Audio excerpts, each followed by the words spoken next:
Izin masuk. Masuk. Selamat siang, Ustaz. Selamat siang. Gimana Bang Gali? Sehat? Sehat, Ustaz. Alhamdulillah. Ayo Mbak, silakan duduk. Ya, terima kasih, Ustaz. Ya, Letnan Gernaldi, ada yang bisa saya bantu? Jadi begini, Ustaz. Sebelumnya saya dan calon saya sudah melaksanakan cek kesehatan, kemudian persyaratan administrasi. Oke. Nah, saat ini saya menghadap Ustadz untuk melaksanakan ronda nikah, Ustadz. Masya Allah, untuk melaksanakan ronda nikah. Iya. Gitu. Kalau saya boleh tahu dengan siapa? Saya Fitria, Mbak Fitri. Mbak Fitri asalnya dari mana? asalnya dari Bogor. Satu daerah ya?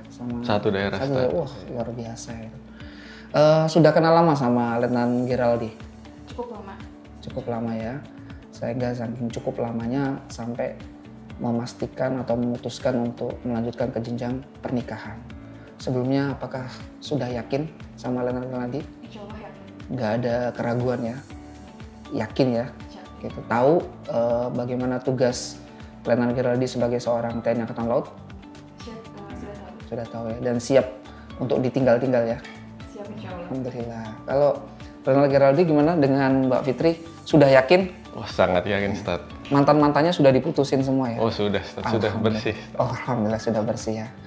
Dipastikan Letnan Geraldi ini sudah tidak ada yang lain-lain. Jadi cuma satu-satunya Mbak Fitri sehingga sampai serius untuk diajak ke jenjang pernikahan.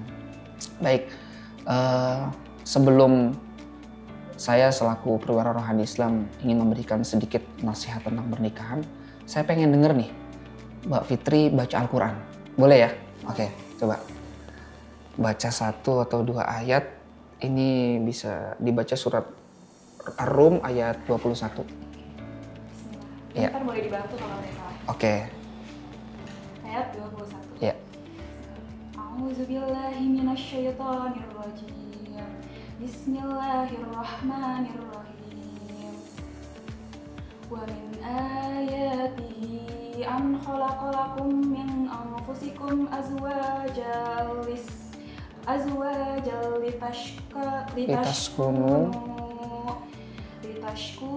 ilaiha wa ja'ala bainakum mawaddata wa rahmatan inna fi zalika laayatil liqaumi yatafakkarun. Barakallahu Sadaqallahul fiik. azim. Ya, lumayan. Gitu. Cuma meskipun ada sedikit-sedikit kesalahan, bisa nanti dipelajari. Sebelumnya Letnan Geraldi bisa baca Quran? Wah, bisa, Ustadz. Alhamdulillah, Letnan Geraldi harus lebih bisa daripada Mbak Fitri. Karena sejatinya seorang laki-laki itu adalah pemimpin bagi setiap wanita. Ya. Ar-rijalu qawwamuna 'alan nisa. Jadi laki-laki itu fitrahnya adalah sebagai seorang pemimpin bagi seorang wanita, khususnya di dalam rumah tangga. Maka segala sesuatunya harus lebih di atas daripada wanita. Dalam hal ini adalah istrinya. Tadi barusan Mbak Fitri membaca Quran surat Ar-Rum ayat 21. Tahu apa maksud daripada Quran surat Ar-Rum ayat 21? Belum tahu. Siap. Letnan Geraldi tahu? Belum tahu, Mungkin pernah ngaji dulu di pesantren. Wah, belum tahu kami, Ustadz. Belum tahu. Bisa dijelaskan. Ya. Jadi begini, membangun rumah tangga itu bukan perkara yang mudah. Ya, bukan perkara yang mudah karena berhubungan rumah tangga ini bukan sehari, 2 hari, atau sebulan, 2 bulan, tapi seumur hidup.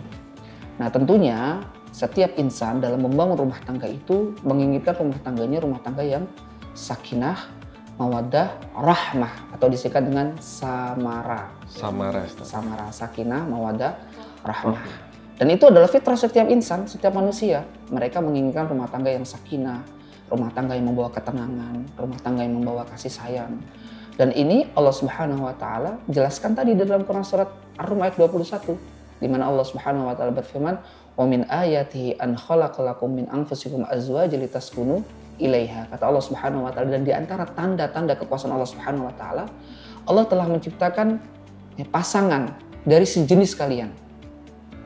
Dipahami, sejenis di dalam ayat ini bukan sesama jenis, tapi sejenis di sini sesama manusia. Tentunya kalau laki-laki dengan wanita, ya, bukan laki-laki dengan laki-laki, wanita dengan wanita. Ini nggak normal namanya. Gitu. Nah, untuk apa Allah Subhanahu wa taala sebutkan wa ja'ala bainakum mawaddatan wa rahmah? adalah supaya kamu merasa tentram kepadanya dan dijadikannya di antaramu rasa kasih sayang. Jadi tujuan membangun rumah tangga itu untuk memberikan ketentraman. Makanya kita sering mendengar bahwasanya baiti jannati, rumahku adalah surgaku. Ya, maka salah kalau misalkan seseorang mencari ketenangan di luar rumah, mencari ketenangan di warkop, mencari ketenangan di diskotik, ya, clubbing dan lain sebagainya. Ini adalah pemahaman yang salah. Mencari ketenangan di rumah. Nah, pertanyaannya nih, gimana agar rumah tangga kita itu menjadi rumah tangga yang sakinah, mawaddah, dan rahmah? Ada 3 hal yang harus diingat-ingat bagi Letnan Geraldi dan juga Mbak Fitri yang nantinya insya Allah akan memadu kasih membangun mahligai rumah tangga. Apa yang pertama? Yang pertama harus ikhlas. Kenapa? Karena sejatinya menikah itu adalah bagian daripada ibadah. Dan seseorang tidak boleh melakukan ibadah kecuali hanya karena Allah Subhanahu wa taala. Dari mana? Ya, dalil yang menjelaskan bahwasanya menikah adalah ibadah. Rasulullah SAW bersabda, "Ya ma'syarasy syabab, man istata'a minkumul ba'ata falyatazawwaj."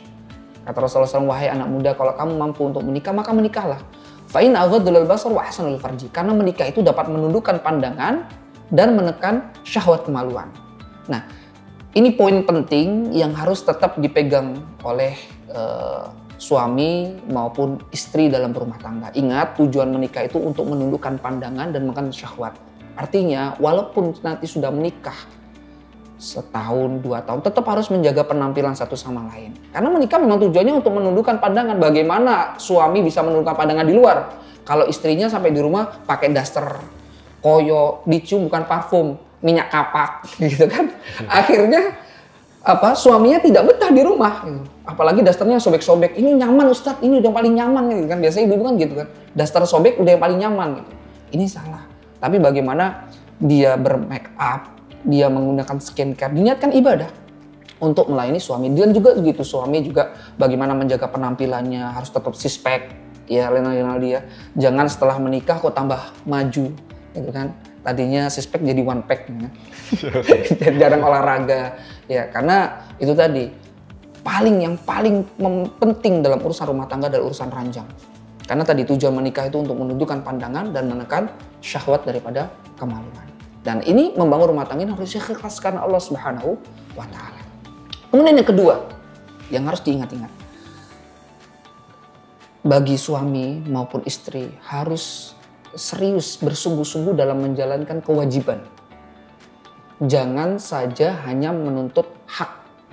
Tapi yang harus difokuskan adalah kewajiban. Karena ingat Rasulullah SAW bersabda, "Kullukum ra'in wa kullukum mas'ulun an ra'iyatihi." Setiap dari kalian itu adalah pemimpin dan setiap pemimpin itu yang akan dimintai pertanggungjawaban di hadapan Allah Subhanahu wa taala. Saya ulangi, setiap kalian adalah pemimpin dan setiap pemimpin akan dimintai pertanggungjawaban di hadapan Allah Subhanahu wa taala. Suami pemimpin bagi rumah tangganya, istri juga pemimpin di rumahnya bagi anak-anaknya dan rumah peninggalan daripada suaminya. Maka dia harus bisa fokus menjalankan kewajiban satu sama lain. Ya. Karena ingat, bukan masalah timbal baliknya. Percuma Ustadz, saya ini sudah menjalankan kewajiban, tapi suami saya tetap gak mesra sama saya. Tapi suami saya tetap gak romantis sama saya. Bukan itu esensinya. Ingat, kita itu akan dimintai pertanggungjawaban. Suami akan dimintai pertanggungjawaban. Istri akan dimintai pertanggungjawaban. Ketika istri tidak menjalankan kewajiban, maka siap-siap untuk bertanggung jawab besok di akhirat. Suami juga demikian. Maka harus fokus dalam menjalankan kewajiban. Adapun hak, yakinlah ketika Anda tidak mendapatkan hak kalian di dunia, mungkin pasangan kalian tidak memenuhi haknya. Allah Subhanahu wa taala besok di akhirat pasti akan memenuhi apa yang menjadi hak kalian. Itu ya. Kemudian yang ketiga bahwasanya menjalani rumah tangga itu harus penuh dengan kesabaran dan syukur. Karena sejatinya ketika seseorang memutuskan untuk menikah, maka disitulah dia harus siap diterpa berbagai macam badai. Makanya disebut dengan mahligai rumah tangga ya. Ya, sebenarnya rumah tangga itu seperti perahu yang sedang berlayar. Maka ketika seseorang dia memutuskan untuk menikah, maka bersiap-siaplah untuk menghadapi berbagai macam badai. Dan ingat, setiap badai yang menerpa rumah tangga kita sejatinya adalah untuk mendewasakan kita. Karena seseorang tidak akan mungkin dia bisa dewasa kalau dia tidak diuji. Rumah akan terlihat benar-benar kokoh, atau rumah akan diyakini benar-benar kokoh ketika sudah diterpa berbagai macam badai. Oh, berarti bangunan ini kokoh. Sama rumah tangga itu belum terlihat apakah rumah tangga ini kokoh atau tidak kalau belum ada badai yang menerpanya. Maka untuk menghadapi setiap badai-badai dalam rumah tangga ini, hadapilah dengan sabar dan syukur. Karena Allah Subhanahu wa taala berfirman dalam Quran surat Taghabun ayat 15, "Innama amwalukum wa auladukum fitnah." Sesungguhnya harta-harta kalian dan juga anak serta pasangan kalian itu merupakan fitnah. Banyak orang yang tadinya hartanya sedikit waktu mengawali rumah tangga ya, masih romantis gitu. Setelah dikasih ujian hartanya banyak, mulai cari lagi gitu kan, cari simpenan gitu kan, atau cari perempuan lain dan lain sebagainya. Nah ini makanya harta itu fitnah. Sama anak juga fitnah, tapi bersabarlah. Kenapa? Wallahu indahu ajrun alim. Kata Allah Subhanahu wa taala, di sisi Allah pahala yang besar. Di balik kesabaran kita, maka Allah Subhanahu wa taala akan memberikan pahala yang sangat besar. Jadi setiap gerak-gerik kita di dalam rumah kita itu dihitung oleh Allah Subhanahu wa taala sebagai pahala. Karena tidak ada ibadah yang panjang kecuali menikah. Dari sini dapat difahami. Mungkin ada yang ditanyakan? Sejauh ini cukup, Ustaz. Alhamdulillah. Saya kira cukup roda nikah hari ini. Saya berharap semoga Allah Subhanahu wa taala memberikan kemudahan, kelancaran kepada kalian berdua sehingga nanti pada hari hanya dapat berjalan dengan lancar dan semoga kalian menjadi rumah tangga yang sakinah, mawaddah, warahmah. Demikian ya. Ya. Jangan lupa undangannya datang. Siap, Ustaz. Terima kasih banyak, Ustaz. Sama-sama. Pak Fitri. Terima kasih, Ustaz. Sama-sama.